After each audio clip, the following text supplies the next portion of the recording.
हरि ओम श्री गुरुभ्यो नमः। ओम श्री सद्गुरु नरसिंह प्रभु देवाय नमः। ಹರಿ ಓಂ. ಎಲ್ಲ ಆತ್ಮಜ್ಯೋತಿಗಳಿಗೆ ಸಾಷ್ಟಾಂಗ ಪ್ರಣಾಮಗಳು ಹಾಗೂ SVSC ಗೀತಾ ಸತ್ಸಂಗಕ್ಕೆ ತಮ್ಮೆಲ್ಲರಿಗೂ ಆತ್ಮೀಯ ಸ್ವಾಗತ. ಇಂದು ನಾವು ಸಾಂಖ್ಯ ಯೋಗದ 7ನೇ ಶ್ಲೋಕ ಇದರ ಮನನವನ್ನ ಮಾಡೋಣ ಬನ್ನಿ.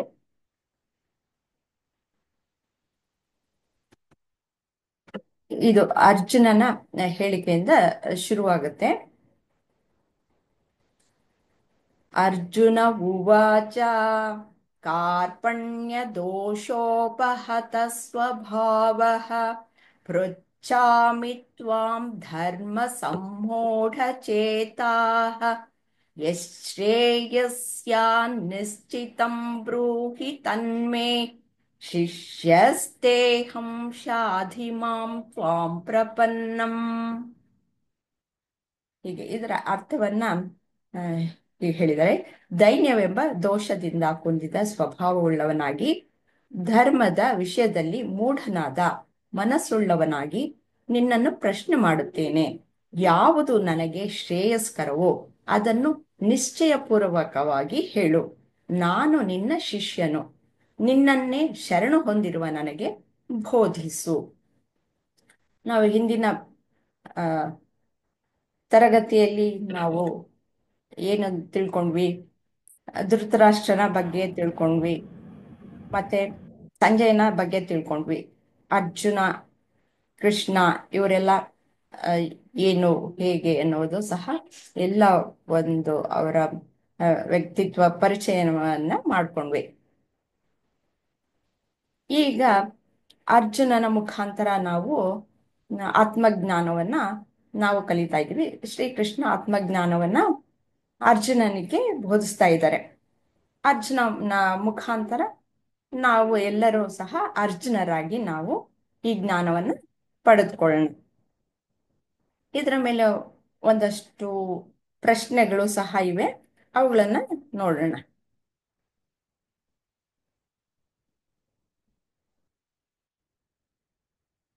ಇದರಲ್ಲಿ ಅರ್ಜುನ ಒಬ್ಬ ವೀರನಾಗಿರ್ತಾನೆ. ಆದರೂ ಅವನಿಗೆ ಯಾವಾಗ ಅವನು ಯುದ್ಧ ಭೂಮಿಯಲ್ಲಿ ತನ್ನ ಗುರುಗಳು ಮತ್ತೆ ಹಿರಿಯರು, ಬಂಧು ಬಾಂಧವರು, ತನ್ನ ಒಡನಾಡಿಗಳು, ಸ್ನೇಹಿತರು ಇವರೆಲ್ಲವರನ್ನು ನೋಡಿದಾಗ ಅವನ ಮನಸ್ಸು ಕ್ಷೋಭೆಗೊಳ್ಳುತ್ತೆ. ಆವಾಗ ಅವನಿಗೆ ಏನ್ ಮಾಡ್ಬೇಕು ಅನ್ನೋದು ಗೊತ್ತಾಗಲ್ಲ.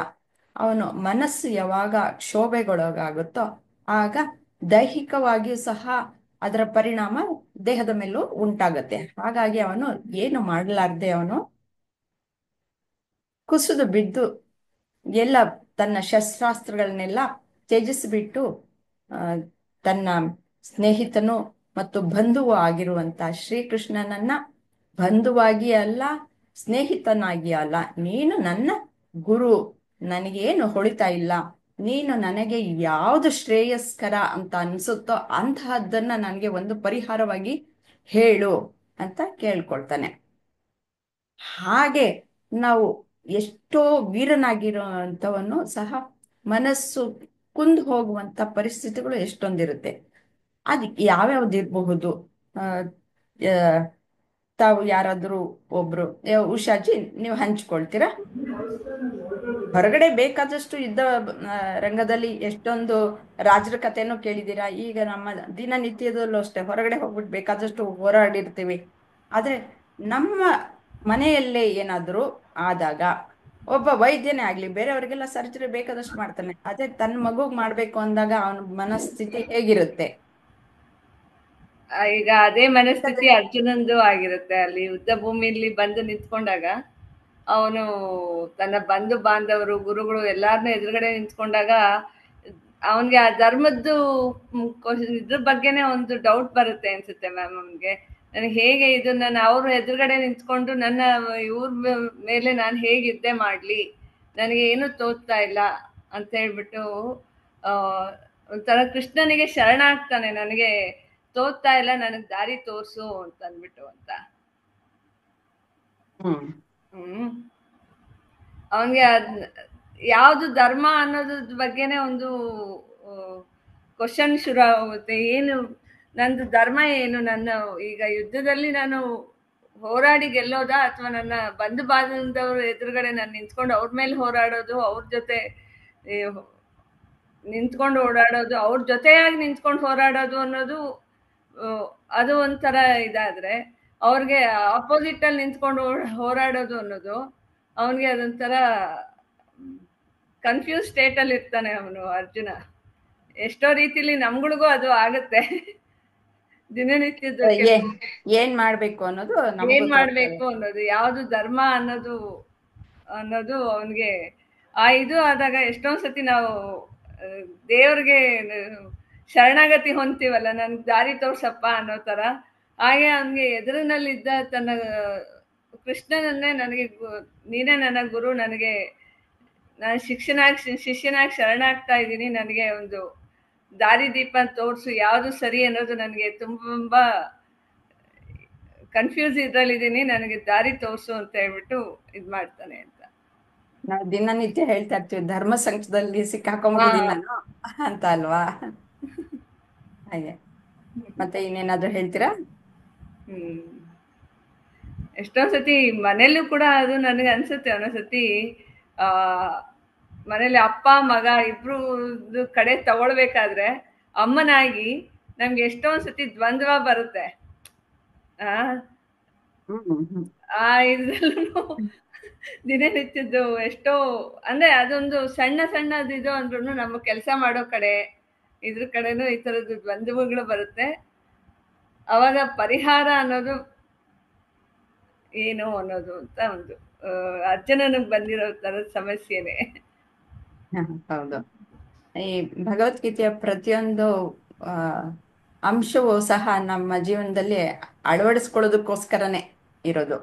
ಭಗವದ್ಗೀತೆ ಶ್ರೀಕೃಷ್ಣ ಹೇಳಿರೋದು ನಮ್ಮ ಒಂದು ಉದ್ಧಾರಕ್ಕೋಸ್ಕರನೇ. ನಾವು ಅಜ್ಞಾನದಲ್ಲಿ ಇದೀವಿ, ಅದಕ್ಕೆ ಒಂದೊಂದು ಟ್ಯಾಬ್ಲೆಟ್ ಕೊಟ್ಟ ಹಾಗೆ ಈ ನಮ್ಮ ಮನಸ್ಥಿತಿಯನ್ನ ಸರಿ ಮಾಡ್ತಾ ಹೋಗ್ತಾರೆ ಹಾಗೆ. ಒಂಥರ ಜ್ಞಾನ ಜ್ಯೋತಿ ಅದು ಇದು ಆಗ್ಬೇಕು ಅನ್ಸುತ್ತೆ ನಮ್ಗೆ. ಈಗ ನೆಕ್ಸ್ಟ್ ಕ್ವಶನ್, ಧರ್ಮ ಅಂದ್ರೇನು? ರತ್ನಾಜಿ ನೀವು ಹೇಳ್ತೀರಾ?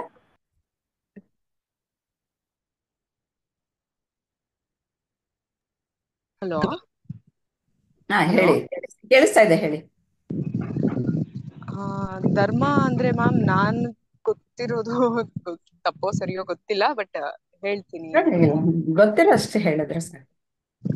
ಈಗ ನಾವು ಒಂದ್ ನಿರ್ದಿಷ್ಟ ಜಾಗದಲ್ಲಿ ವಾಸವಾಗಿರ್ತೀವಿ, ಬದುಕಿರ್ತೀವಿ. ನಮ್ಮ ತಲೆಮಾರುಗಳು ಏನೇನು ಅವರು ಊರಲ್ಲಾಗಿರ್ಬೋದು, ಅವ್ರ ಒಂದು ಪೂಜೆ ಪುರಸ್ಕಾರಗಳಾಗಿರ್ಬೋದು, ಅಥವಾ ಇಂಥ ಧರ್ಮ ಅಂತ ಮಾಡ್ಕೊಂಡು ಅದನ್ನ ಪಾಲಿಸ್ಕೊಂಡ್ ಬಂದಿರ್ತಾರೆ ನಮ್ಮ ಹಿರಿಯವರು. ನಾವು ನಮ್ ತಂದೆ ತಾಯಿ ಅದನ್ನ, ಮತ್ತ ಅವರಿಂದ ನಾವ್ ಅದನ್ನ ನಮ್ ಕಟ್ಟುಪಾಡುಗಳನ್ನ ನಾವು ಬಿಡ್ದೇನೆ ತೂಗಿಸ್ಕೊಂಡ್ ಹೋಗ್ತಾ ಇರ್ತೀವಲ್ಲ ಮ್ಯಾಮ್, ಅದೇ ಧರ್ಮ ಹ್ಮ್ ಅಂತ ಅನ್ಕೊಂಡಿದ್ವಿ. ಹ್ಮ್ ಅದು ಒಂದು ರೀತಿಯಲ್ಲಿ ಧರ್ಮ. ಆದ್ರೆ ಈ ಹಾ ಮ್ಯಾಮ್. ಧರ್ಮಕ್ಕೆ ಬೇರೆ ಬೇರೆ ವ್ಯಾಖ್ಯಾನಗಳು ಇವೆ, ಅವು ನೋಡ್ತಾ ಹೋಗೋಣ. ಆಮೇಲೆ ಮುಂದಿನ ಪ್ರಶ್ನೆ, ಈಗ ಒಂದು ಅರ್ಜುನ್. ಯಾರಾದ್ರೂ ಉದಾಹರಣೆಗೆ ಹೇಳೋದಾದ್ರೆ ಹೇಳ್ತಾರೆ, ಏನಾದ್ರೂ ಒಂದ್ ಈಗ ಯಾರ್ದೋ ಇಬ್ರು ಫ್ಯಾಮಿಲಿ ಮಧ್ಯ ಕಲಹ ಬಂದಾಗ ಹೇಳ್ತಾರೆ, ಧರ್ಮದ ದಾರಿಯಲ್ಲಿ ನಡಿ, ನೀನು ಹ್ಮ್ ಧರ್ಮದ ದಾರಿ ನಡೀತಿದ್ಯಾ ಯೋಚನೆ ಮಾಡಿ ಹೇಳು, ಮಾತಾಡೋದಕ್ ಮುಂಚೆ ಒಂದ್ಸಲ ಯೋಚನೆ ಮಾಡು, ಧರ್ಮಕ್ಕೆ ಯಾವಾಗೂ ಜಯ ಸಿಗತ್ತೆ ಅಂದ್ರೆ ಅದೊಂದು ಒಳ್ಳೆ ದಾರಿ ಅಂತ. ಹ್ಮ್ ಅಂದ್ರೆ ಧರ್ಮ ಅನ್ನೋದಕ್ಕೆ ಅಷ್ಟು ಶಕ್ತಿ ಇದೆ ಅಂತ, ಹ್ಮ್ ಧರ್ಮದ ದಾರಿಯಲ್ಲಿ ನಡೆದ್ರೆ ಯಾವತ್ತೂ ಒಳಿತಾಗತ್ತೆ ಅಂತ ಹೇಳ್ತಾರೆ. ಅಧರ್ಮದ ಧರ್ಮ ದಾರಿ ಅಂದ್ರೆ ನನ್ನ ಹಾ, ಆ, ಒಳಗಡೆ ಇರುವಂತಹದ್ದು. ಅಂತ. ಹಾ ನಿಜವಾಗ್ಲೂ ಹೌದು. ಇವಾಗ ಒಂದು ಬೆಂಕಿಗೆ ಏನು ಒಂದು ಧರ್ಮ ಇದೆ, ಏನಿದೆ?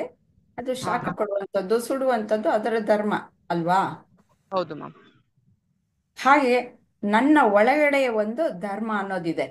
ಅದು ಒಂದು ಜಾತಿಗೆ ಸಂಬಂಧಪಟ್ಟಿದ್ದಲ್ಲ, ಒಂದು ಆ, ಯಾವ ಆ, ಏನು ಇಸಮ್ ಅಂತ ಎಲ್ಲ ಹೇಳ್ತೀವಲ್ಲ, ಹೌದು. ಅಂಥದ್ದಕ್ಕೇನು ಸಂಬಂಧಪಟ್ಟಿದ್ದಲ್ಲ. ಮನುಷ್ಯ ಧರ್ಮ ಅನ್ನೋದು ಒಂದಿದೆ.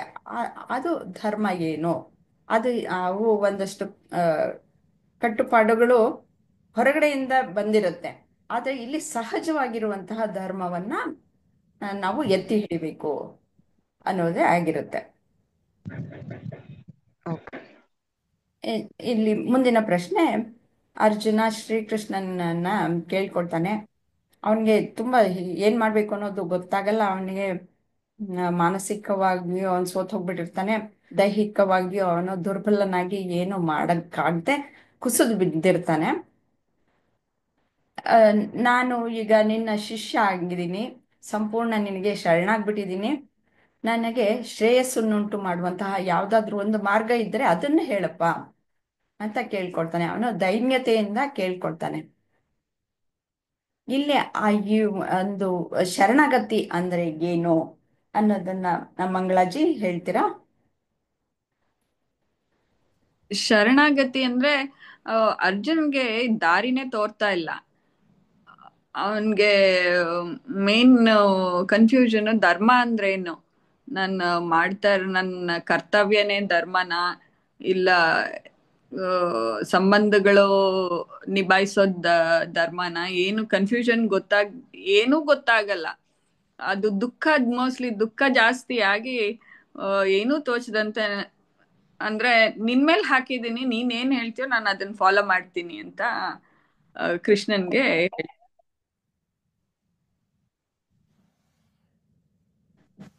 ತನ್ನನ್ನ ತಾನು ಒಪ್ಪಿಸ್ಕೊಂಡಿರ್ತಾನೆ. ತಾನೇ ನೀವು ಹೇಳ್ಬೇಕು ಅಂತ ಇರೋದು, ತನ್ನನ್ನ ಅರ್ಪಿಸ್ಕೊಳ್ತಾನೆ. ಹೌದು ಮ್ಯಾಮ್. ಅದನ್ನ ನಿಮ್ಮ ಅರ್ಥ ಅಂತ ನಾನು ಗ್ರಹಿಸಿರೋದು. ಹಾ, ಕರೆಕ್ಟಾ? ಹೌದು. ಆಯ್ತು. ಇವಾಗ ಅರ್ಜುನನ ಮಾನಸಿಕ ಸ್ಥಿತಿ ಅಷ್ಟು ಶರಣಾಗ್ಬೇಕಾದ್ರೆ ಅವನ ಮಾನಸಿಕವಾಗಿ ಅವನು ಹೇಗಿದ್ದ ಅನ್ನೋದನ್ನ ಸಹ ಒಂದ್ ಸ್ವಲ್ಪ ಒಳನೋಟವನ್ನ ನೋಡೋಣ. ಮಾಲಾಜಿ, ತಾವು ಏನ್ ಹೇಳ್ತೀರಾ ಇದಕ್ಕೆ? ಇಲ್ಲಿ ಅರ್ಜುನ ತುಂಬಾ ಒಂದು ಗೊಂದಲಮಯವಾದ ಸ್ಥಿತಿಯಲ್ಲಿದ್ದಾನೆ. ಅವನ್ಗೆ ಎದುರುಗಡೆ ನಿಂತ್ಕೊಂಡು ಹೋರಾಡಿದಾಗ ತನ್ನ ಸ್ವಂತ ತಾತನ ಮೇಲಾಗ್ಲಿ ಅವ್ರ ಗುರುಗಳ ಮೇಲಾಗ್ಲಿ ಹೋರಾಡ್ಬೇಕು. ಈಗ ಅವನು ಅರ್ಜುನ ಆಗಕ್ಕೆ ಇವ್ರೆಲ್ಲರೂ ಕಾರಣ. ಅವ್ರ ಗುರುಗಳಿರ್ಬೋದು, ಅವ್ರಿಗೆ ಶಸ್ತ್ರಾಸ್ತ್ರ ವಿದ್ಯೆಗಳನ್ನ ಹೇಳ್ಕೊಟ್ಟು ಇವತ್ತು ಇವನು ಅರ್ಜುನ ಆಗಿ ಅಷ್ಟು ಬಲಶಾಲಿ ಆಗಕ್ಕೆ ಅವ್ರೆಲ್ಲರೂ ಕಾರಣರು. ಇವಾಗ ಅವನು ಯುದ್ಧ ಭೂಮಿನಲ್ಲಿ ನಿಂತ್ಕೊಂಡು ಅವರ ವಿರುದ್ಧನೇ ಹೋರಾಡ್ಬೇಕು. ಸೊ ಇವಾಗ ಅವನು ಒಬ್ಬ ರಾಜನಾಗಿ ಆ ತರ ನೋಡಿದಾಗ ಅವನಲ್ಲಿ ಹೋರಾಡ್ಲೇಬೇಕು. ಸೊ ಇವಾಗ ಅವನು ತುಂಬಾ ಒಂದು ಗೊಂದಲದ ಸ್ಥಿತಿಯಲ್ಲಿದ್ದಾನೆ. ಸೊ ಇವಾಗ ಕೆಲವೊಂದ್ಸತಿ ಲೈಫಲ್ಲೂ ಅಷ್ಟೇ ಕಷ್ಟ ಬಂದಾಗ ನಾವು ಎಲ್ಲಾ ತರನು ಯೋಚನೆ ಮಾಡ್ತೀವಿ, ಈ ತರ ಮಾಡುವ ಆ ತರ ಮಾಡುವ ಅಂತ. ಫೈನಲಿ ನಾವು ದೇವ್ರ ಮೇಲೆ ಭಾರ ಹಾಕ್ಬಿಡ್ತೀವಿ. ನಿನಗ್ ಶರಣಾಗ್ತೀನಿ, ನೀನ್ ಹೆಂಗ್ ದಾರಿ ತೋರಿಸ್ಕೊಡ್ತೀಯೋ ನಾನ್ ಆ ತರ ಮಾಡ್ತೀನಿ. ಸೊ ಆ ಒಂದು ಮನಸ್ಥಿತಿನಲ್ಲಿ ಅರ್ಜುನ ಇದ್ದಾನೆ ಅಂತ ಅನ್ಸತ್ತೆ. ಇದಾನೆ ಇಲ್ಲಿ. ಅರ್ಜುನ ಅವನೇನು ಮಹಾವೀರ ಅನ್ನೋದು ಎಲ್ಲರಿಗೂ ಗೊತ್ತಿರೋಂತಹದ್ದೇ. ಅವನು ಪಾಶುಪತಾಸ್ತ್ರವನ್ನೇ ಗಳಿಸಿರ್ತಾನೆ. ಮತ್ತೆ ದೇವೇಂದ್ರನ ಹತ್ರ ಬೇಕಾದಷ್ಟು ಅಸ್ತ್ರಗಳನ್ನ ಶಸ್ತ್ರಗಳನ್ನ ಎಲ್ಲ ಪಡ್ಕೊಂಡು ಬಂದಿರ್ತಾನೆ. ಅವನು ಅಪ್ರಮೇಯ ವೀರನಾಗಿರ್ತಾನೆ. ಅದರಲ್ಲಿ ಒಂದಿಷ್ಟು ಸಂಶಯವಿಲ್ಲ, ಯಾರು ಅದನ್ನ ಪ್ರಶ್ನೆ ಮಾಡುವಂತಹದ್ದೇ ಇಲ್ಲ ಅಂತವನು. ಆಮೇಲೆ ಇವನು ಹಾಗಾದ್ರೆ ಗುರುಗಳ ವಿರುದ್ಧ, ಭೀಷ್ಮರ ವಿರುದ್ಧ ಅವನು ಹೋರಾಡ್ಲಿಲ್ವಾ? ಹೋರಾಡಿದ್ದ. ಹಿಂದೆ ಹೋರಾಡಿದ್ದ, ಭೀಷ್ಮರನ್ನ ಸೋಲ್ಸಿದ್ದ. ಅವರ ಎದುರು ನಿಂತು ಅವನು ಯುದ್ಧ ಮಾಡಿ ಅವರನ್ನ ಹಿಮ್ಮೆಟ್ಟಿಸಿರ್ತಾನೆ. ಆವಾಗ ಸಾರಥಿ ಆಗಿದ್ದವರು ಯಾರು? ಉತ್ತರ ಕುಮಾರ. ಅವನು ಓಡೋಗ್ತಾ ಇರ್ತಾನೆ. ಅವನು ಹಿಡ್ಕೊಂಡು ಸುಮ್ನೆ ನೀನ್ ನೆಪ ಮಾತ್ರಕ್ಕೆ ಬಾಪ್ಪ ಅಂತಂದ್ಬಿಟ್ಟು ಕರ್ಕೊಂಬಂದು ಕೂಡಿಸ್ಕೊಂಡು ಅವನು ತನ್ನ ನಿಜವಾಗ್ಲೂ ಅವಾಗ ಅವರು ಅಜ್ಞಾತವಾಸದಲ್ಲಿ ಇರ್ತಾರೆ. ಅಜ್ಞಾತವಾಸದಲ್ಲಿದ್ದಾಗ ಸರಿಯಾಗಿ ಯಾರು ಅನ್ನೋದು ಗೊತ್ತಿರಲ್ವಲ್ಲ. ಆದ್ರೆ ಅವನಿಗೆ ಸರಿಯಾಗಿ ಕೂತ್ಕೊಂಡಿರ್ಬೇಕಾದ್ರೆ, ಧೈರ್ಯ ಕೊಡ್ಬೇಕಾದ್ರೆ ಈ ಅರ್ಜುನನೇ ಅವನಿಗೆ ಧೈರ್ಯ ಕೊಡ್ತಾನೆ. ನಾನ್ ಯಾರು ಅನ್ನೋದನ್ನ ನಿಂಗೆ ಮಾತ್ರ ಹೇಳ್ತೀನಿ ನೋಡು, ನೀನ್ ಸುಮ್ನೆ ಮಾತ್ರ ಕೂತ್ಕೋ, ನೀನ್ ಏನ್ ಯೋಚನೆ ಮಾಡ್ಬೇಡ, ನಾನು ಹೋರಾಡ್ತೀನಿ ಅಂದ್ಬಿಟ್ಟು ಹೋರಾಡಿರ್ತಾನೆ. ಆದ್ರೆ ಇಲ್ಲಿ ಹಾಗಲ್ಲ. ಇಲ್ಲಿ ಸಾರಥಿ ಯಾರು? ಶ್ರೀಕೃಷ್ಣ. ಶ್ರೀಕೃಷ್ಣ ಸಾರಥಿ ಅವನಿಗೆ ಹೇಗೆ ಮಾಡಬೇಕು ಇವನಿಗೆ ಮೊದ್ಲಿಂದ ಗೊತ್ತಿರುತ್ತೆ. ಶ್ರೀಕೃಷ್ಣನಿಗೆ ಇವನು ತುಂಬಾ ಒಳ್ಳೆಯವನು, ಆದ್ರೆ ಇವನಲ್ಲಿ ಸ್ವಲ್ಪ ಲೋಪದೋಷಗಳಿವೆ. ಅದಕ್ಕೆ ಇವನಿಗೆ ಕರುಣೆಯಿಂದ ನಿಜವಾದ ಅಜ್ಞಾನ ಏನಿದೆ ಅದನ್ನ ನಾನು ತೊಲಗಿಸ್ಬೇಕು. ಅದಕ್ಕೆ ಯಾವ ಒಂದು ವಾತಾವರಣವನ್ನ ಸೃಷ್ಟಿ ಮಾಡಬೇಕು, ಆ ವಾತಾವರಣದಲ್ಲಿ ಅವನು ಒಳಗಡೆ ಇರುವ ವಾಸನೆಗಳು ಹೇಗೆ ಮೇಲಕ್ಕೆ ನಾನು ಹೊರತರಬಹುದು ಅನ್ನುವುದು ಈ ಮಾನಸಿಕ ಚಿಕಿತ್ಸೆಯನ್ನು ಕೊಡುವ ವೈದ್ಯನ ರೀತಿಯಲ್ಲಿ ಶ್ರೀಕೃಷ್ಣ ಇಲ್ಲಿ ಕಾಣಿಸ್ಕೊಳ್ತಾನೆ. ಅದಕ್ಕೋಸ್ಕರ ಅವನು ಅಷ್ಟು ದೊಡ್ಡ ಸೈನ್ಯದ ಮಧ್ಯೆ ಅವನು ಇವನು ಒಳಗಡೆ ಇರುವ ವಾಸನೆಗಳು ಎದ್ದು ಬರುವ ರೀತಿಯಲ್ಲಿ ಅವನು ಕರ್ಕೊಂಡು ಹೋಗಿ ಅಲ್ಲಿ ನಿಲ್ಲಿಸ್ತಾನೆ. ಇಲ್ಲ ಅಂತಂದ್ರೆ ಅವನೇನು ಮೊದಲು ಯುದ್ಧ ಮಾಡದೇ ಇರುವಂತಹವನೇನಲ್ಲ. ಆದ್ರೆ ಆ ಸನ್ನಿವೇಶದಲ್ಲಿ ಅವನಿಗೆ ಒಳಗಡೆ ಇದ್ದಿದ್ದು ಹೊರಗಡೆಗೆ ಬಂದು ಅವನು ತೊಳಲಾಟಕ್ಕೆ ಒಳಗೊಂಡು ಅವನು ಆ ಸ್ಥಿತಿಗೆ ತಲುಪ್ತಾನೆ. ಅವನು ಉತ್ತಮವಾದಂತಹ ವ್ಯಕ್ತಿ ಅರ್ಜುನ. ಅವನು ಸಂಸ್ಕಾರವನ್ನ ಹೊಂದಿರುವಂತಹವನು. ಹಾಗಾಗಿ ಅವನಿಗೆ ಒಳಗಡೆ ಇರೋದೆಲ್ಲ ಹೊರಗಡೆಗೆ ಬಂದು, ನನಗೆ ಇವರು ಬಂಧು ಬಾಂಧವರು, ನನಗೆ ಇದು ಶ್ರೇಯಸ್ಸನ್ನು ಉಂಟು ಮಾಡಲ್ಲ, ಆದ್ರೆ ನಾನು ಇಲ್ಲಿ ಬಂದು ನಿಂತ್ಕೊಂಡ್ಬಿಟ್ಟಿದ್ದೀನಿ, ನಾನು ಓಡ್ ಹೋಗ್ಲಾ, ಯುದ್ಧ ಬೇಡ ಅಂತಂದ್ಬಿಟ್ಟು, ಅಥವಾ ಇವರ ವಿರುದ್ಧ ನಾನು ಹೋರಾಡ್ಲಾ, ಅಥವಾ ಅವರೇ ನನ್ನನ್ನು ಸಾಯಿಸ್ಲಿ ಅಂತ ನಾನು ಶಸ್ತ್ರಗಳನ್ನೆಲ್ಲ ತ್ಯಜಿಸಿ ನನ್ನ ಅವರು ಸಾಯಿಸ್ಲಿ ಅಂತ ಬಿಟ್ಬಿಡ್ಲಾ ಅನ್ನೋದೆಲ್ಲ ಅವನಿಗೆ ಇವೆಲ್ಲವನ್ನು ಬರುತ್ತೆ, ಮನಸ್ಸಲ್ಲಿ ಬರ್ತಾ ಇರುತ್ತೆ. ಆವಾಗ ಅವನಿಗೆ ಏನು ಮಾಡಕ್ಕಾಗದೆ ಶರಣಾಗತಿ ಅಂತಂದ್ರೆ ತನ್ನ ಅಹಮ್ಮನ್ನ ಪೂರ್ತಿಯಾಗಿ ಹೋಗಿಸ್ಕೊಂಡಿರುವಾಗ ಅವನು ಗುರುವಿಗೆ ಶರಣಾಗುವಂತಹದ್ದು. ಅಹಂ ಅನ್ನೋದು ಅಲ್ಲಿ ಶರಣು ಹೋಗಿರೋದು. ನಾನೇನು ಮಾಡ್ಲಾರೆ ಇದುವರೆಗೂ ಏನ್ ಅನ್ಕೊಂಡಿರ್ತಾನೆ ನಾನ್ ಮಾಡ್ತೀನಿ ಅನ್ನೋದು ಇತ್ತು. ಆದ್ರೆ ಶರಣಾಗತಿ ಬಂದಾಗ ನನ್ನ ಕೈಯಲ್ಲಿ ಇಲ್ಲ ನಾನೇನು ಮಾಡಲ್ಲ ಅನ್ನೋದು ಅವತ್ತಿನ ದಿನ ಆ ಕ್ಷಣದಲ್ಲಿ ಅವನಿಗೆ ಗೊತ್ತಾಯ್ತು. ಅವನ ಮನಸ್ಥಿತಿ ಆದಾಗ ಅಲ್ಲಿ ಶರಣಾಗತಿ. ಆಗ ಕೇಳ್ಕೊಳ್ತಾನೆ, ಶ್ರೀಕೃಷ್ಣ ಮೊದ್ಲಿರ್ಲಿಲ್ವಾ? ಇದ್ದ. ಆದ್ರೆ ಇಲ್ಲ, ಆ ಪರಿಸ್ಥಿತಿ ಎಲ್ಲವೂ ಅಲ್ಲಿ ಒಂದು ಗೂಡ್ದಾಗ ಈ ರೀತಿಯ ಒಂದು ವಾತಾವರಣ ಆಯ್ತು. ಅವನಿಗೆ ಅಲ್ಲಿ ಅವನು ಟ್ರಾನ್ಸ್ಫಾರ್ಮ್ ಆಗೋದಕ್ಕೆ ಮೊದಲನೆಯ ಹಂತ ಹೆಜ್ಜೆ ಶರಣಾಗತಿ ಅನ್ನೋದು ಅಲ್ಲಿಂದ ಶುರುವಾಗುತ್ತೆ ಅವನ ಟ್ರಾನ್ಸ್ಫಾರ್ಮೇಶನ್. ಅಲ್ಲಿ ಈಗ ಹೋಗೋದೆ ಶರಣಾಗತಿ. ನೀನ್ ಏನಪ್ಪಾದ್ರೂ ಮಾಡಪ್ಪ ಅಂತಂದ್ಬಿಟ್ಟು ಕೇಳ್ಕೊಳ್ತಾನೆ. ನಾವು ನಮ್ಮ ಗುರುಗಳಿಂದ ನಾವು ಸಂಪೂರ್ಣವಾಗಿ ಇದರ ವಿಶ್ಲೇಷಣೆಯನ್ನ ಕೇಳೋಣ. ಅವರು ಸರಿಯಾದ ಮಾಹಿತಿಯನ್ನ ಒದಗಿಸ್ತಾರೆ. ಅವಾಗ ಬಂದು ನಮಗೆ ಹೀಗೆ ಆತ್ಮಜ್ಞಾನವನ್ನ ಸಹ ತಿಳಿಸಿ ಹೇಳಿಕೊಡ್ತಾರೆ. ಸರ್, ತಾವು ಇದ್ರ ಬಗ್ಗೆ ಒಂದಷ್ಟು ಮಾಹಿತಿಯನ್ನು ಕೊಡ್ತೀರಾ? ಧನ್ಯವಾದ ಅಮ್ಮ. ಈಗ ಮೊಟ್ಟ ಮೊದಲನೇದಾಗಿ ನಾವು ಭಗವದ್ಗೀತೆ ಕಲಿತಾ ಇದ್ದೀವಿ. ಯಾಕೆ ಕಲಿತಾ ಇದ್ದೀವಿ? ಯಾತಕ್ಕೆ ಕಲಿತಾ ಇದ್ದೀವಿ? ಬೇರೆ ಬೇರೆ ಪ್ರೇರೇಪಣೆ ಇರಬಹುದು, ಆದರೆ ಮುಖ್ಯವಾಗಿ ನಮಗೆ ಒಂದು ಜೀವನದಲ್ಲಿ ಏನು ಬೇಕು, ಯಾವ ರೀತಿ ಬೇಕು ನಿಮಗೆ ನಿಮ್ಮ ಜೀವನ? ಇಲ್ಲಿ ಯಾರನ್ನಾದರೂ ಕೇಳಿದ್ರೆ ನಿಮಗೆ ಜೀವನದಲ್ಲಿ ನಗು ಬೇಕಾ, ಅಳು ಬೇಕಾ? ನಿಮಗೆ ಜೀವನದಲ್ಲಿ ಕೋಪ ಬೇಕಾ, ಶಾಂತಿ ಬೇಕಾ? ನಿಮಗೆ ಜೀವನದಲ್ಲಿ ಆನಂದವಾಗಿರ್ಬೇಕಾ ಅಥವಾ ಕಷ್ಟದಿಂದ ವಿಲವಿಲ ಅಂತ ಇರಬೇಕಾ?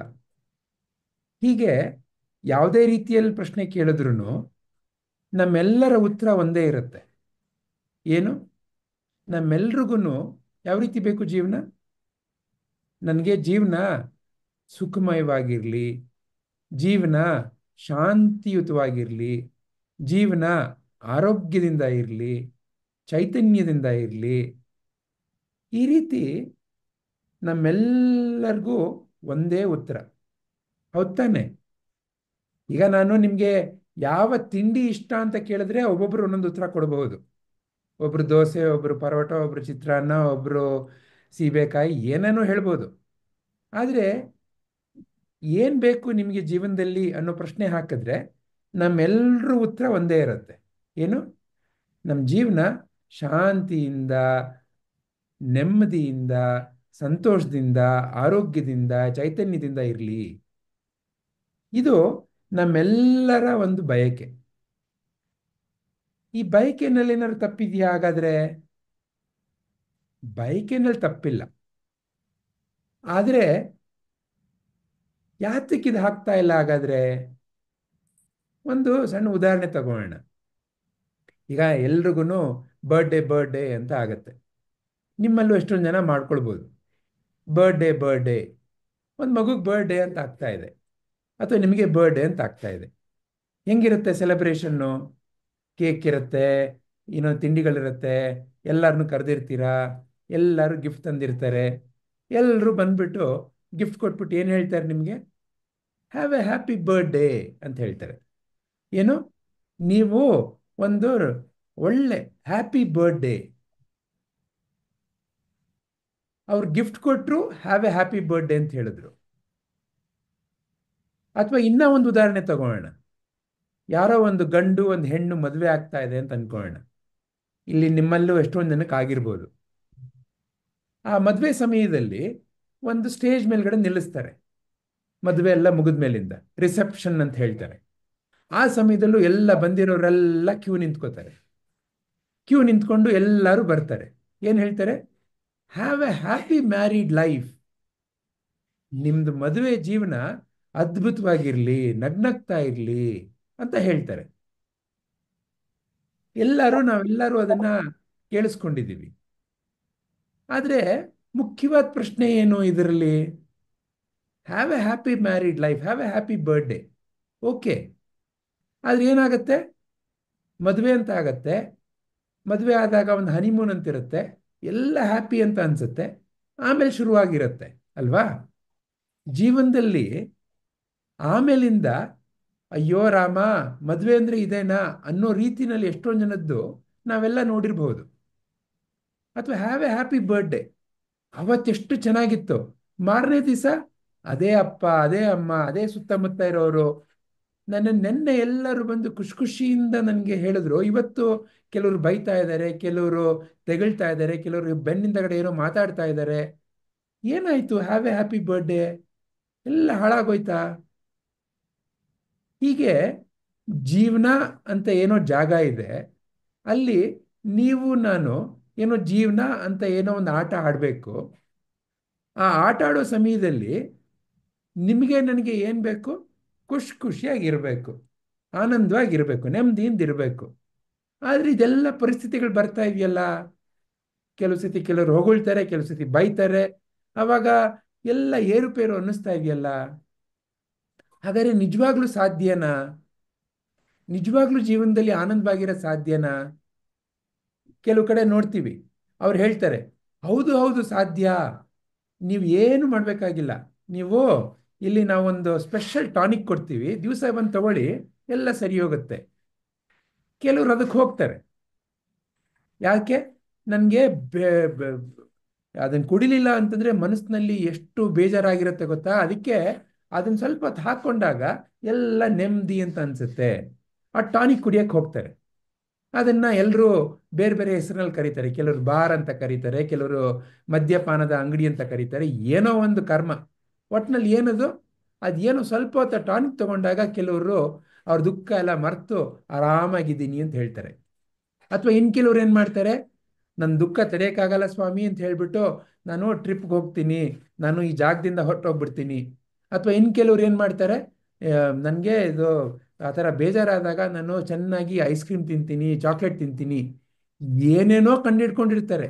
ಏನಿದೆ ಅಲ್ಲ, ಈ ದುಃಖ ಅನ್ನೋ ಏನೋ ಒಂದು ಪರಿಸ್ಥಿತಿ ಉಂಟಾಗ್ತಾ ಇದೆಯಲ್ಲ, ಆ ಪರಿಸ್ಥಿತಿಯಿಂದ ನಾನು ಹೇಗೆ ಹೊರಬರಲಿ ಅಂತ ಒಬ್ಬೊಬ್ರು ಒಂದೊಂದು ರೀತಿಯಲ್ಲಿ ಕಂಡಿಡ್ಕೊಂಡ್ರು ಬೇರೆ ಬೇರೆ ಉಪಾಯ. ಆ ಉಪಾಯದಲ್ಲಿ ಏನಾದ್ರು ತಪ್ಪಿದೆಯಾ? ಉಪಾಯದಲ್ಲೇನು ತಪ್ಪಿಲ್ಲ. ಆದರೆ ನಿಮಗೆ ನನಗೆ ಕಾಣಿಸ್ತಾ ಇರೋದೇನು? ಅದು ಶಾಶ್ವತವಾದ ಪರಿಹಾರ ಅಲ್ಲ. ಅದಕ್ಕೆ ಕೆಲವರು ಶಾಶ್ವತವಾದ ಪರಿಹಾರ ಕಂಡಿಡ್ತೀನಿ ಅಂತ ಅಂದ್ಬಿಟ್ಟು ನಾನು ಸತ್ತು ಹೋಗ್ಬಿಡ್ತೀನಿ ಅಂತ ಹೋಗಿ ಬಿದ್ದುಬಿಡ್ತಾರೆ. ಬೀಳ್ತಾರೆ, ಹೇಳ್ತಾರೆ, ಅಥವಾ ಕೊಚ್ಕೋತಾರೆ, ಅಥವಾ ನೇಣು ಹಾಕೋತಾರೆ, ಏನೋ. ಇದೆಲ್ಲ ಪರಿಹಾರನ ಹಾಗಾದ್ರೆ? ಇದು ಎಲ್ಲಾದ್ರಿಂದ ಪರಿಹಾರ ಸಿಗ್ತಾ ಇದೆಯಾ? ಇಲ್ಲ. ಯಾಕೆ ಪರಿಹಾರ ಸಿಗಲ್ಲ?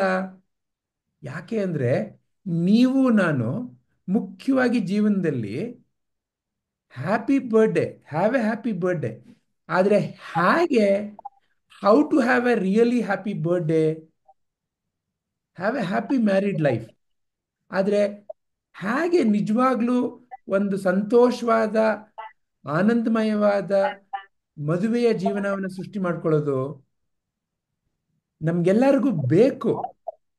ಆದರೆ ಹೇಗೆ ಅದನ್ನು ಸೃಷ್ಟಿ ಮಾಡೋದು, ಅದನ್ನ ನೀವು ನಾನು ಕಲ್ತಿಲ್ಲ. ಯಾವಾಗ ನೀವು ನಾನು ಅದನ್ನು ಕಲಿತೀವಿ, ಆವಾಗ ನೀವು ನಾನು ಸಹ ಸೃಷ್ಟಿ ಮಾಡ್ಬೋದು. ಏನನ್ನ? Happy birthday, happy married life. ಹೇಗದು?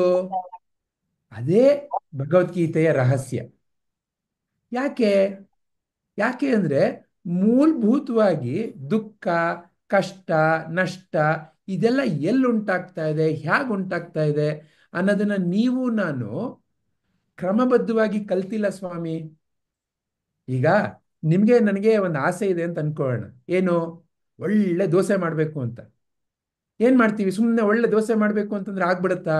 ಇಲ್ಲ. ಏನ್ ಮಾಡ್ತೀವಿ? ಯಾರೋ ಚೆನ್ನಾಗಿ ದೋಸೆ ಮಾಡೋರ ಹತ್ರ ಹೋಗ್ಬಿಟ್ಟು, ಸ್ವಾಮಿ ದೋಸೆ ಹೆಂಗ್ ಮಾಡೋದು? ನೀವು ಮಾಡಿದಾಗ ಪ್ರತಿ ಸಲಿನೂ ನಾನು ಚಪ್ಪರಿಸ್ಕೊಂಡು ಕೈ ತಿಂತಾ ಇರ್ತೀನಿ, ನಾನು ಕಲಿಬೇಕು. ಹಿಂಗೆ ತಾನೇ ನೀವು ನಾನು ಕಲ್ತಿದ್ದು ಬೇರೆ ಬೇರೆ ಕೆಲಸನ ಜೀವನದಲ್ಲಿ. ದೋಸೆ ಇರ್ಬೋದು, ಚಿತ್ರಾನ್ನ ಇರ್ಬೋದು, ಅಥವಾ ಬಟ್ಟೆ ಹಾಕೊಳ್ಳೋದಿರ್ಬೋದು, ಅಥವಾ ಮಾತಾಡೋದಿರ್ಬೋದು, ಹೀಗೆ ನೂರಾರು ಕಲ್ತ್ಕೊಂಡಿದ್ದೀವಿ. ಎಲ್ಲಾನು ಯಾರೋ ಒಬ್ಬರಿಂದ ಅವ್ರು ನೋಡಿದಾಗ ಹೌದು ಅದರಿಂದ ಕಲಿಬೋದು ಅಂತ ಅನ್ನಿಸಿ ಕಲ್ತಿದ್ದೀವಿ. ಹೌದು ತಾನೆ? ಆ ದೋಸೆ ಮಾಡೋರು ಏನು ಹೇಳ್ತಾರೆ? ನೀವು ದೋಸೆ ಮಾಡಬೇಕಾ, ನಾನು ಕಲ್ಸ್ಕೊಡ್ತೀನಿ, ನಾನು ಹೇಳೋ ರೀತಿನಲ್ಲಿ ಮಾಡ್ತೀರಾ? ಅವಾಗ ನೀವು ನಾನು ಏನು ಮಾಡಬೇಕು? ಇಲ್ಲ ಇಲ್ಲ, ನಾನು ಯಾವ ರೀತಿ ಹೇಳ್ತೀನಿ ಆ ರೀತಿ ನೀವು ಹೇಳ್ಕೊಡಿ ಅಂತ ಹೇಳ್ತೀವಾ? ಇಲ್ಲ ತಾನೆ. ನಾವೇನು ಮಾಡಬೇಕು? ಆಯಿತು, ನೀವು ಹೇಳೋ ಥರ ಮಾಡ್ತೀನಿ. ಅವ್ರು ಹೇಳ್ತಾರೆ, ಹಾಗಾದರೆ ಇವಾಗ ನೀವು ಸ್ವಲ್ಪ ನೀರು ತೊಗೊಂಡು ಬನ್ನಿ, ಅಕ್ಕಿ ತೊಗೊಂಡು ಬನ್ನಿ, ನೀರಿನಲ್ಲಿ ಅಕ್ಕಿ ಹಾಕಿ ಅಂತ ಹೇಳ್ತಾರೆ. ನಾನು ಕೂತ್ಕೊಂಡು ನಾನು ದೋಸೆ ಕಲಿಬೇಕು, ನನಗೆ ಅಕ್ಕಿ ನೀರೆಲ್ಲ ಹಾಕಕ್ಕೆ ಇಷ್ಟ ಇಲ್ಲ ಅಂತ ಮಾತಾಡ್ತಾ ಇದ್ರೆ ಕಲಿಯಕ್ಕಾಗತ್ತಾ? ಇಲ್ಲ. ಯಾಕೆ? ಯಾಕಂದ್ರೆ ದೋಸೆ ಅಂದ್ರೆ ಸುಮ್ಮನೆ ಅದು ಒಂದು ಕಾದಿರೋ ಕಾವಲಿ ಮೇಲೆ ಹಾಕೋ ಏನೋ ಒಂದು ಸಂಪಣ ಅಲ್ಲ. ಅದಕ್ಕೆ ಮುಂಚೆ ಏನು ಮಾಡಬೇಕು ಅದನ್ನು ಅವ್ರು ಹೇಳ್ಕೊಡ್ತಾ ಇದ್ದಾರೆ. ನನಗೆ ಸ್ವಲ್ಪ ತಾಳ್ಮೆ ಇರಬೇಕು. ನಾನು ಆ ತಾಳ್ಮೆಯಿಂದ ಅವ್ರು ಏನೋ ಹೇಳ್ತಾ ಇದ್ದಾರೆ, ಆಯ್ತು ಈಗ ಇವ್ರು ಮಾಡ್ತಾ ಇದ್ದಾರಲ್ವಾ, ಸರಿ ನಾನು ಅದನ್ನು ಕಲ್ತ್ಕೋತೀನಿ, ಅವ್ರು ಹೇಳೋ ರೀತಿನಲ್ಲಿ ಕಲ್ತ್ಕೋತೀನಿ. ಆಮೇಲಿಂದ ನನ್ನ ಮನಸ್ಸಿನಲ್ಲಿ ಏನೇನೋ ಪ್ರಶ್ನೆ ಬರ್ತಾ ಇದೆ ಅದನ್ನು ಒಂದೊಂದಾಗಿ ಕ್ರಮಬದ್ಧವಾಗಿ ನಾನು ಪರಿಹಾರ ಮಾಡ್ಕೊಳ್ತೀನಿ ಅನ್ನೋ ಒಂದು ಶ್ರದ್ಧೆ ಬೇಕಲ್ವಾ ನಿಮಗೆ ನನಗೆ? ಯಾವ ವಿಷಯಕ್ಕೆ? ದೋಸೆ ವಿಷಯಕ್ಕೆ. ಇನ್ನ ದೋಸೆ ವಿಷಯಕ್ಕೆ ಆ ರೀತಿ ಶ್ರದ್ಧೆ ಬೇಕು ಅಂತಂದ್ರೆ, ಇನ್ನ ನಾನು ನೀವು ದುಃಖ ಅನ್ನೋ ಒಂದು ಸ್ಥಿತಿಯಿಂದ ಸಂತೋಷ ಅನ್ನೋ ಸ್ಥಿತಿಗೆ ಹೋಗ್ಬೇಕು ಅಂತಂದ್ರೆ, ಯಾರೋ ಒಬ್ರು ನೋಡಪ್ಪ ಜೀವನ ಅಂತಂದ್ರೆ ಅಲ್ಲಿ ಸದಾ ನೀವು ಶಾಂತಿಯಿಂದ, ಆರೋಗ್ಯದಿಂದ, ನೆಮ್ಮದಿಯಿಂದ ಇರ್ಬೋದು ಅಂತ ಯಾರೋ ಹೇಳ್ತಾ ಇದ್ದಾರೆ ಅಂತಂದ್ರೆ ಅದು ಹೇಗೆ ಅಂತ ನೀವು ನಾನು ತಾನೇ ಬೇಕಾಗಿರೋದು. ಆ ಕಂಡಿಡಿಯೋ ಸಮಯದಲ್ಲಿ ಯಾರೋ ಬಂದು ಹೇಳ್ತಾರೆ, ನೋಡಪ್ಪ ನಿನ್ ದುಃಖಕ್ಕೆ ಕಾರಣ ಅಂತ ಏನೋ ಹೇಳಕ್ ಹೋಗ್ತಾರೆ ಅಂತ ಅನ್ಕೊಳ್ಳೋಣ. ನಾನು ಅವಾಗ ಕುತ್ಕೊಂಡು ಇಲ್ಲ ಇಲ್ಲ ಅದು ಹಂಗಲ್ಲ ಅಂತ ವಾದ ಮಾಡಬೇಕಾ, ಅಥವಾ ಅವ್ರು ಏನು ಹೇಳ್ತಾ ಇದ್ದಾರೆ ಅದು ಹೇಗೆ ಅಂತ ವಿಚಾರ ಮಾಡಬೇಕಾ? ಎಲ್ಲಿ ನಾನು ವಿಚಾರ ಮಾಡ್ತೇನೆ, ಯಾರೋ ಏನೋ ಹೇಳ್ತಾ ಇದ್ದಾರೆ, ಅದು ಸರಿ ಇರ್ಬೋದು, ಅದು ತಪ್ಪಿರ್ಬೋದು, ನನಗೀಗಲೇ ಗೊತ್ತಿಲ್ಲ. ನಾನು ದೋಸೆ ಮಾಡಕ್ಕೆ ಕಲಿಬೇಕು. ಅವ್ರು ಏನೋ ನೀರಲ್ಲಿ ಅಕ್ಕಿ ಹಾಕು ಅಂತ ಹೇಳ್ತಾ ಇದ್ದಾರೆ, ಅದು ದೋಸೆ ಆಗ್ಬೋದು ಆಗದೆ ಇರ್ಬೋದು, ನನಗೀಗಲೇ ಗೊತ್ತಿಲ್ಲ. ಆದ್ರೆ ಅವ್ರು ಏನೋ ಹೇಳೋ ಒಂದು ಕ್ರಮವನ್ನು ಮೊದಲು ಪಾಲನೆ ಮಾಡ್ತೀನಿ. ಆ ಮಾಡೋ ಸಮಯದಲ್ಲಿ ಏನೇನು ಪ್ರಶ್ನೆ ಬರುತ್ತೆ ಅದನ್ನು ನಾನು ಅವ್ರ ಹತ್ರ ಪರಿಹಾರ ಮಾಡ್ಕೊಳ್ತೀನಿ. ಯಾವ ರೀತಿನಲ್ಲಿ ನೋಡಿ, ನನಗೆ ಅರ್ಥ ಆಗ್ತಾ ಇಲ್ಲ, ಯಾತಿಗೆ ಇದನ್ನು ಹೇಳ್ತಾ ಇದ್ದೀರಾ? ಮೊದಲೇ ಹೆಜ್ಜೆಯಾಗಿ ನನಗೆ ಸಂಪಣ ಹಾಕಬೇಕು ಅಂತ ಅನ್ಕೊಂಡಿದ್ದೆ ದೋಸೆನ. ಅವಾಗ ಅವ್ರು ಹೇಳ್ತಾರೆ, ಹೌದಪ್ಪ ಸಂಪಣ ಎಲ್ಲಿಂದ ಬರುತ್ತೆ ಗೊತ್ತಾ ನಿಂಗೆ? ಗೊತ್ತಿಲ್ಲ. ಅದಕ್ಕೆ ಇದನ್ನು ಹೇಳ್ತಾ ಇರೋದು, ಮೊದಲು ಉದ್ದಿನ ಬೇಳೆ ಅಕ್ಕಿ ಎಲ್ಲಾನು ನೀರಲ್ಲಿ ಹಾಕಪ್ಪ. ಓ ಗೊತ್ತಾಯ್ತು. ಹೀಗೆ ಒಂದೊಂದಾಗಿ ಕ್ರಮಬದ್ಧವಾಗಿ ನೀವು ನಾನು ನನ್ನ ಮನಸ್ಸಿನಲ್ಲಿ ಬರೋ ಶಂಕೆ ಅದನ್ನು ಪರಿಹಾರ ಮಾಡ್ಕೊಳ್ಬೇಕು. ಯಾರ ಹತ್ರ? ಯಾರು ಆ ಒಂದು ದೋಸೆ ಮಾಡ್ತೀನಿ ಅನ್ನೋದನ್ನ ಹೇಳ್ಕೊಡಕ್ ಬಂದಿಯಾರಲ್ಲ ಅವ್ರ ಹತ್ರ. ಅದು ನಿಜವಾದ ಶರಣಾಗತಿ. ಅಂದ್ರೆ ಶರಣಾಗತಿ ಅಂತಂದ್ರೆ ಏನೋ ಯಾರೋ ಒಬ್ರಿಗೆ ಕಾಲ್ ಮುಟ್ಟೋದು, ಅವ್ರ ಮುಂದೆ ನಾನು ದೇಹ ಕುಗ್ಸೋದು ಅಲ್ಲ. ಶರಣಾಗತಿ ಅಂತಂದ್ರೆ ನನ್ನ ಮನಸ್ಸಿನಲ್ಲಿ ಹಲವಾರು ವಿಚಾರಗಳಿದಾವೆ. ಯಾವ್ದ್ರ ಬಗ್ಗೆ? ಜೀವನದಲ್ಲಿ ಎಷ್ಟೊಂದು ವಿಷಯದ ಬಗ್ಗೆ. ದೋಸೆ ಮಾಡೋದಿರ್ಬೋದು, ಆತ್ಮಜ್ಞಾನನೇ ಇರ್ಬೋದು, ಅಥವಾ ಆರೋಗ್ಯದ ವಿಷಯನೇ ಇರ್ಬೋದು, ಬಟ್ಟೆ ಹಾಕೊಳ್ಳೋದಿರ್ಬೋದು, ಯಾವ ರೀತಿ ಗಣಿತ ಕಲಿಯೋದು ಅನ್ನೋದಿರ್ಬೋದು. ಆ ಥರ ನೂರಾರು ವಿಷಯ ಇದೆ. ಆದರೆ ಈಗ ಸದ್ಯಕ್ಕೆ ಏನೋ ಒಂದು ವಿಷಯ ಕಲಿಯಕ್ಕೆ ಹೋಗ್ತಾ ಇದ್ದೀನಿ. ಏನು ವಿಷಯ? ಜೀವನ ಅಂತಂದ್ರೆ ಜೀವನದಲ್ಲಿ ಹೇಗೆ ನೆಮ್ಮದಿಯಿಂದ, ಆನಂದದಿಂದ, ಸಮಾಧಾನದಿಂದ ಇರ್ಬೋದು, ಆರೋಗ್ಯದಿಂದ ಇರ್ಬೋದು. ಈ ವಿಷಯ ಕಲಿಯೋ ಸಮಯದಲ್ಲಿ ಯಾರೋ ಒಬ್ರು ಏನೋ ಒಂದು ಜ್ಞಾನ ತಗೊಂಡು ಬಂದಿದ್ದಾರೆ. ಏನು? ಭಗವದ್ಗೀತೆ ಅಂತ ಇದೆ, ಅದ್ರ ಮೂಲಕ ನಾನು ನೀವು ಕಲ್ತ್ಕೊಂಡಾಗ ಎಲ್ಲ ಪರಿಹಾರ ಮಾಡ್ಕೊಳ್ಬೋದು ನಮ್ಮ ಜೀವನದ ಕಷ್ಟನ ಅಂತ. ಹೌದಾ? ಹೇಗೆ? ಅದನ್ನ ನಾನು ಕಲಿತೇನೆ. ಅವ್ರು ಏನೋ ಹೇಳ್ತಾ ಇದ್ದಾರೆ, ಅಲ್ಲಿ ಯಾವ ರೀತಿ ಇದಿರಬಹುದು ಅನ್ನೋ ಶಂಕೆನ ನಿವಾರಣೆ ಮಾಡ್ಕೊಳ್ತೇನೆ. ಅದು ನಿಜವಾದ ಶರಣಾಗತಿ ಅಂತಂದ್ರೆ. ಯಾಕೆ? ಯಾಕೆ ಅಂದ್ರೆ ಎಲ್ಲಿ ತನಕ ನನಗೆ ಗೊತ್ತಿರೋದನ್ನೇ ಮಾತಾಡ್ತಾ ಇರ್ತೇನೆ, ಅವಾಗ ನಾನು ಹೊಸ ವಿಷಯ ಕಲೀಲಿಕ್ಕಾಗತ್ತಾ? ಯಾವುದೋ ಒಂದು ಉದಾಹರಣೆ ತಗೊಳ್ಳೋಣ. ಇಬ್ರು ಸ್ನೇಹಿತರು ಮಾತಾಡ್ತಾ ಇದ್ದಾರೆ ಅಂತ ಅನ್ಕೊಳ್ಳೋಣ. ಆ ಇಬ್ರು ಸ್ನೇಹಿತರು ಏನನ್ನ ಮಾತಾಡ್ತಾರೆ ಸ್ವಾಮಿ? ಯಾರೋ ಇಬ್ರು ಸ್ನೇಹಿತರು ಮಾತಾಡ್ತಾ ಇದ್ದಾರೆ ಅಂತಂದ್ರೆ ಏನನ್ನ ಮಾತಾಡ್ತಾರೆ ಸ್ವಾಮಿ? ಆ ಇಬ್ರು ಸ್ನೇಹಿತರಿಗೆ ಏನ್ ವಿಷಯ ಗೊತ್ತೋ ಅದನ್ನ ತಾನೇ ಮಾತಾಡ್ಲಿಕ್ಕೆ ಸಾಧ್ಯ. ಅದನ್ನ ಬಿಟ್ಟು ಬೇರೆ ಏನಾದ್ರೂ ಮಾತಾಡ್ಲಿಕ್ಕಾಗತ್ತಾ? ಇಲ್ಲ ತಾನೆ. ಈಗ ಅದೇ ತರ ನಾನು ಯಾವಾಗ್ಲೂ ಮಾತಾಡ್ತಾ ಇದ್ರೆ ನಾನು ಏನ್ ಮಾತಾಡ್ತೀನಿ? ನನ್ನ ಮನಸ್ಸಿನಲ್ಲಿ ಏನಿದೆ, ನನಗೇನ್ ಗೊತ್ತಿದೆ ಅದನ್ನ ಮಾತ್ರ ಮಾತಾಡ್ತೀನಿ. ಆದ್ರೆ ನಾನು ಯಾವಾಗ ಕಲಿಬಹುದು ಹೊಸದನ್ನ? ನಾನು ಯಾವಾಗ ಈ ಮಾತಾಡೋದನ್ನ ನಿಲ್ಲಿಸಿ ಕೇಳಿಸ್ಕೊಳ್ಳೋದನ್ನ ಶುರು ಮಾಡ್ತೀನಿ, ಆವಾಗ ಕಲಿಬಹುದು. ಹೌದ್ ತಾನೆ? ಅದು ಅರ್ಜುನನ ಮುಖ್ಯವಾದ ಗುಣ. ನೀವು ನಾನು ಅಳವಡಿಸ್ಕೊಳ್ಬೇಕಾಗಿರೋದು. ಜೀವನದಲ್ಲಿ ಏನನ್ನೇ ಕಲಿಬೇಕಂದ್ರೂ ಅರ್ಜುನನ ಆ ಶಿಷ್ಯ ಗುಣ. ಏನು ಶಿಷ್ಯನ ಗುಣ ಅಂತಂದ್ರೆ, ನನ್ನ ಮನಸ್ಸಿನಲ್ಲಿ ಏನೋ ಜ್ಞಾನ ಇದೆ, ಅದನ್ನ ಸದ್ಯಕ್ಕೆ ನಾನು ಪಕ್ಕಕ್ಕೆ ಇಡ್ತೀನಿ.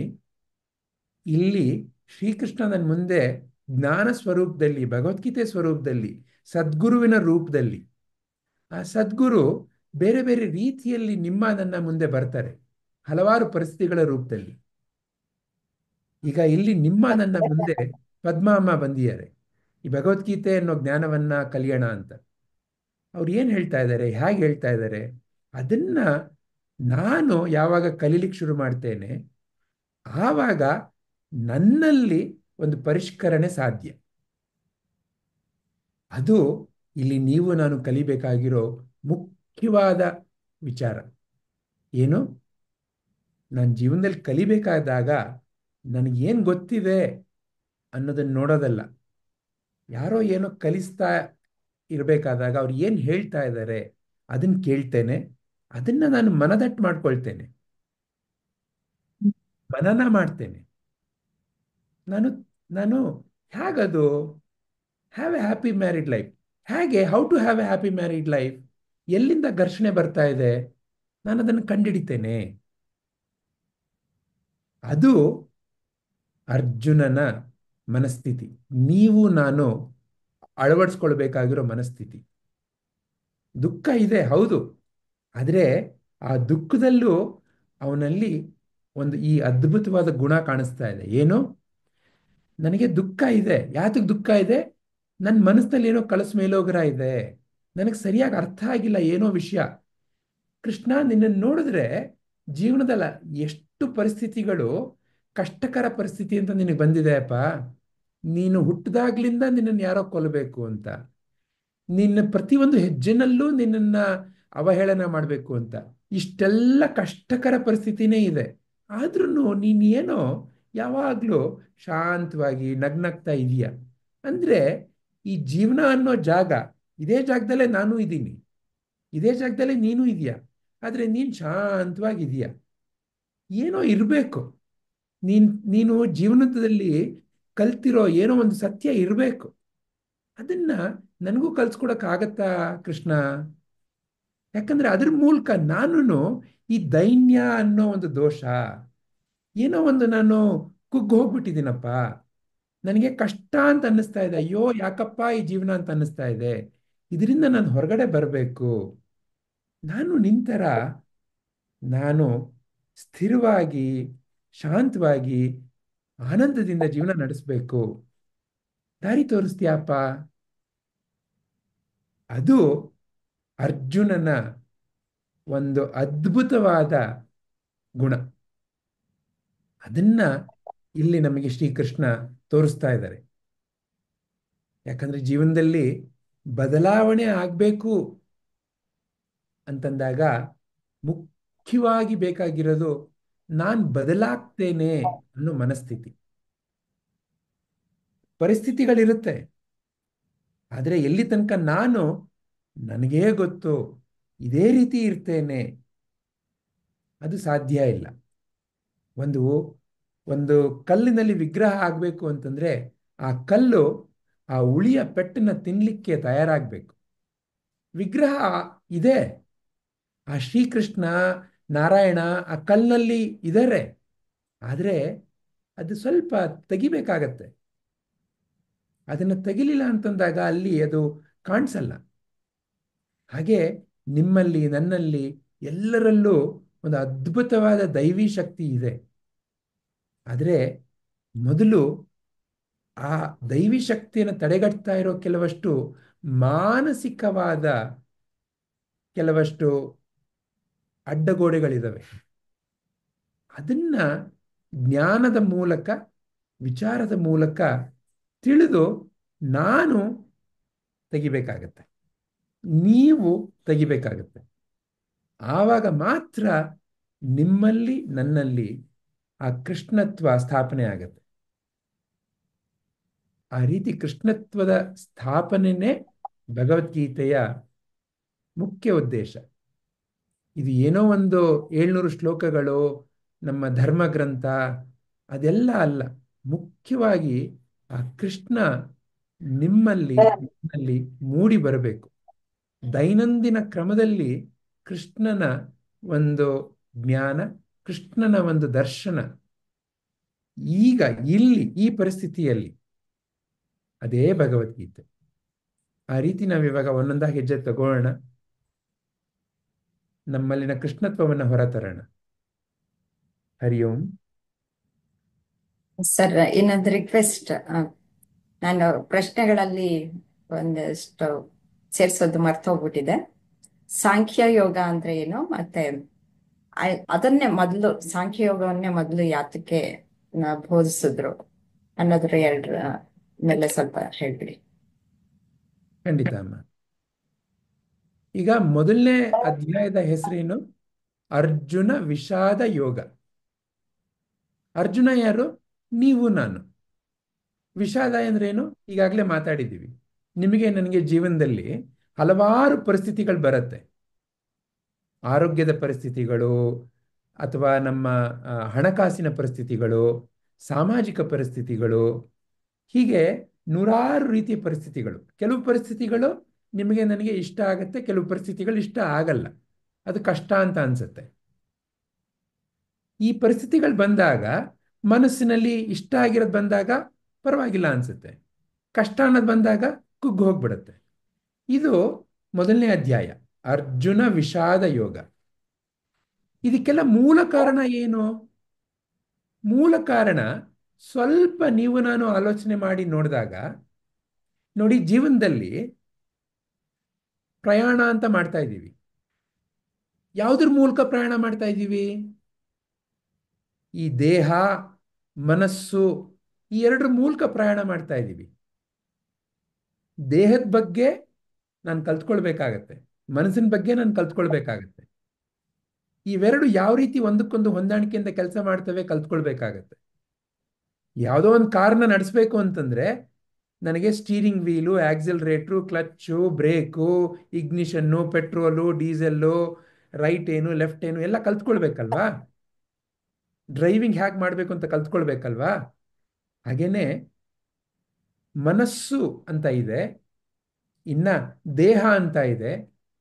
ಅವುಗಳು ಏನು ಹೇಗೆ ಕೆಲಸ ಮಾಡ್ತವೆ? ಒಂದೊಂದಾಗಿ ಹಂತ ಹಂತವಾಗಿ ಎಲ್ಲ ಕಲಿಬೇಕು ನಾನು. ಇದನ್ನು ಕಲಿದೇನೆ ಜೀವನ ಅನ್ನೋ ಜಾಗದಲ್ಲಿ ನಾನು ಈ ದೇಹ ಮನಸ್ಸು ಅನ್ನೋ ರಥವನ್ನು ಸುಮ್ಮನೆ ತಗೊಂಡೋಗ್ತಾ ಇದ್ರೆ ಅದು ಈ ರೀತಿ ಎಲ್ಲ ಬೇರೆ ಬೇರೆ ಘರ್ಷಣೆಗೆ ಕಾರಣ ಆಗತ್ತೆ. ಹಾಗಾಗಿ ಸಾಂಖ್ಯ ಸಾಂಖ್ಯ ಅಂತಂದ್ರೆ ಏನು?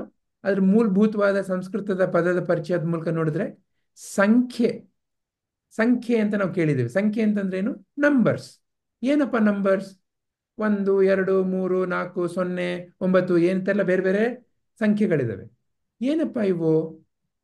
ಈಗ ಜೀವನದಲ್ಲಿ ಒಂದು, ಈಗ ನಾನು ಎಷ್ಟು ಬೆರಳು ತೋರಿಸ್ತಾ ಇದ್ದೀನಿ ಅಂತಂದ್ರೆ ನೀವೆಲ್ಲರೂ ಏನು ಹೇಳ್ತೀರಾ? 1. ಇವಾಗ 2. 1ಕ್ಕೂ 2ಕ್ಕೂ ಯಾವತ್ತಾದ್ರೂ ನಾವು ಕಲ್ಸ್ ಮೇಲೋಗ್ರ ಮಾಡ್ಕೋತೀವ? ಇಲ್ಲ. 1 ಅಂದ್ರೆ 1, 2 ಅಂದ್ರೆ 2. ಅದ್ರಲ್ಲಿ ಏನಿದೆ ಸ್ವಾಮಿ ಕಲ್ಸು ಮೇಲೋಗ್ರ?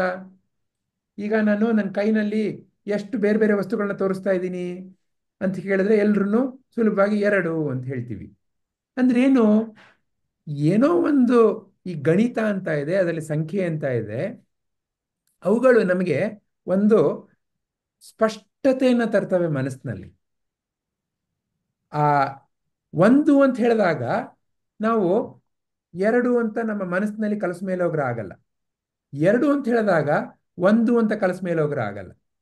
ಅಂದ್ರೆ ಏನೋ ಒಂದು ಸ್ಪಷ್ಟವಾದ ಜ್ಞಾನ ಮನಸ್ಸಿನಲ್ಲಿ. ಹೌದು, ಇದು ಹೀಗೇನೆ.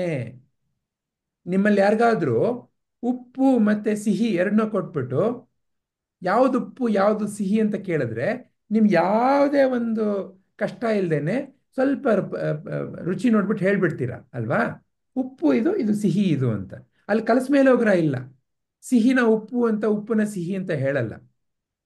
ಸಾಂಖ್ಯ ಯೋಗ ಅಂದ್ರೆ ಅದೇ ರೀತಿ ಒಂದು ಸ್ಪಷ್ಟತೆಯನ್ನ ಮನಸ್ಸಿನಲ್ಲಿ ಮೂಡಿಸುವಂತ ಒಂದು ಜ್ಞಾನ.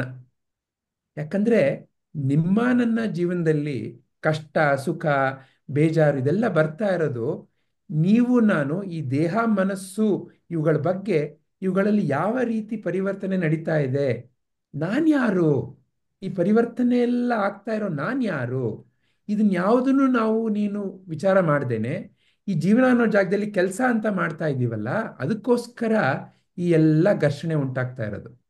ಹಾಗಾಗಿ ಸಾಂಖ್ಯ ಯೋಗದಲ್ಲಿ ಶ್ರೀಕೃಷ್ಣ ಪರಮಾತ್ಮ ನಿಮಗೆ ನನಗೆ ಇದು ಉಪ್ಪಪ್ಪ, ಇದು ಸಿಹಿಯಪ್ಪ, ಇದು ಒಂದಪ್ಪ, ಇದು ಎರಡಪ್ಪ ಅಂತ ಎಲ್ಲವನ್ನು ವಿಭಾಗ ಮಾಡಿ ಸ್ಪಷ್ಟವಾಗಿ ಒಂದೊಂದನ್ನು ನಮಗೆ ದರ್ಶನ ಮಾಡಿಸ್ತಾರಲ್ಲ. ಯಾಕಂದ್ರೆ ನಮಗೆ ಡ್ರೈವರ್ ಹೇಳ್ಕೊಡ್ಬೇಕು, ನೋಡ್ರಿ ಸರ್ ಇದು ಸ್ಟೀರಿಂಗ್ ವೀಲ್, ಇಲ್ಲಿ ನಿಮ್ಮ ಬಲದಗಡೆ ಕಾಲಲ್ಲಿ ಇದೆಯಲ್ಲ ಇದು ಮೊದಲನೇದು, ಇದು ಆಕ್ಸಿಲರೇಟ್ರು. ಅದೇ ಬಲದಗಡೆ ಕಾಲಿನಲ್ಲಿ ಪಕ್ಕದಲ್ಲಿ ಇದೆಯಲ್ಲ ಇದು ಬ್ರೇಕು. ಇಲ್ಲಿ ಕೊನೆಯಲ್ಲಿ ಇದೆಯಲ್ಲ ಇದು ಕ್ಲಚ್ಚು. ನಿಮ್ಮ ಎಡದ ಕಡೆಯಲ್ಲಿ ಇದೆಯಲ್ಲ ಇದು ಗೇರು. ಇದನ್ನೆಲ್ಲ ಒಂದೊಂದಾಗಿ ಪರಿಚಯ ಮಾಡಿಕೊಟ್ಟಾಗ ನಮಗೆ ಯಾವುದನ್ನ ಹೇಗೆ ಉಪಯೋಗ ಮಾಡಬೇಕು ಅಂತ ಗೊತ್ತಾಗತ್ತೆ.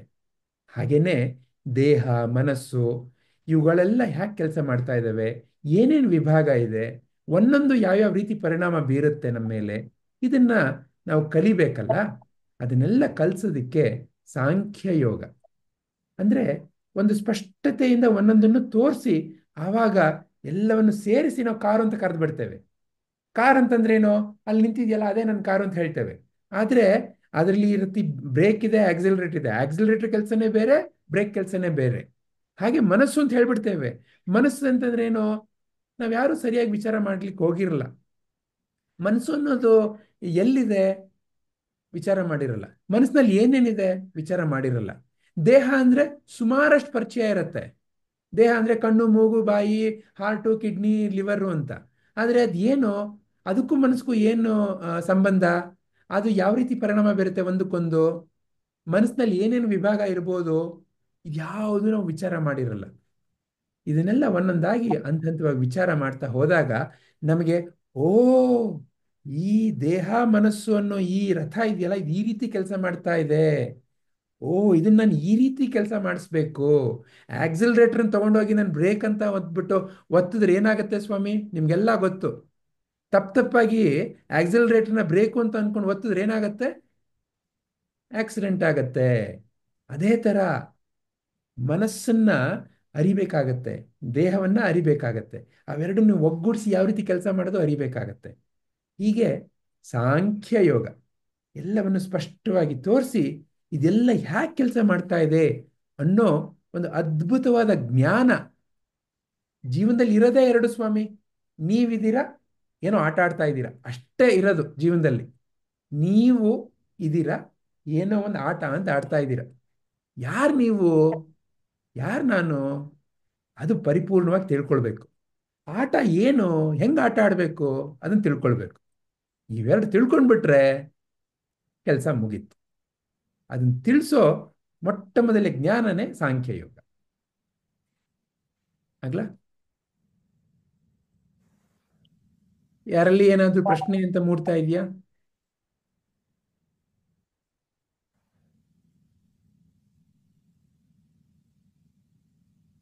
ಸಂಕೋಚ ಏನ್ ಬೇಡ, ಕೇಳಿ.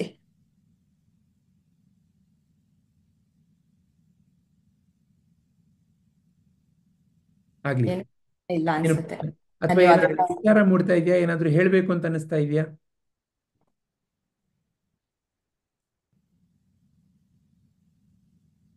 ಒಳ್ಳೇದು.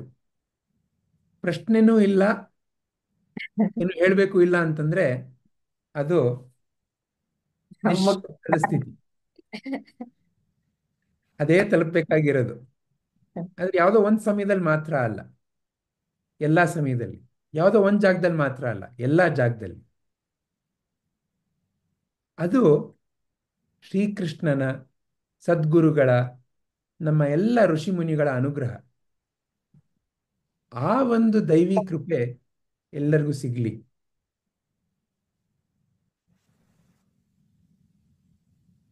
ಧನ್ಯವಾದಗಳು ಸರ್, ನೀವು ಬಂದು ಇಲ್ಲಿ ಇಷ್ಟೊಂದು ಜ್ಞಾನವನ್ನ ನಮ್ಗೆ ಹಂಚಿದ್ದೀರಾ.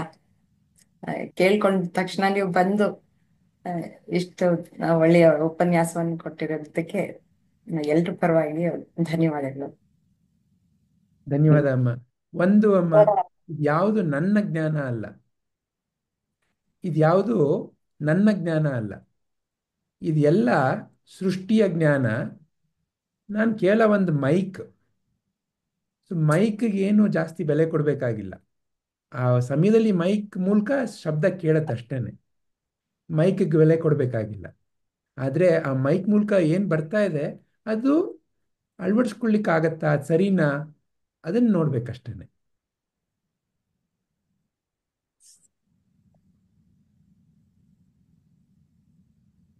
ಧನ್ಯವಾದ ಗುರುಜಿ.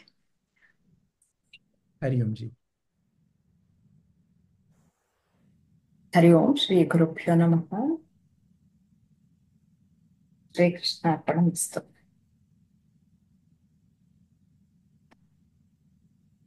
ಹರಿ ಓಂ. ಹರಿ ಓಂ.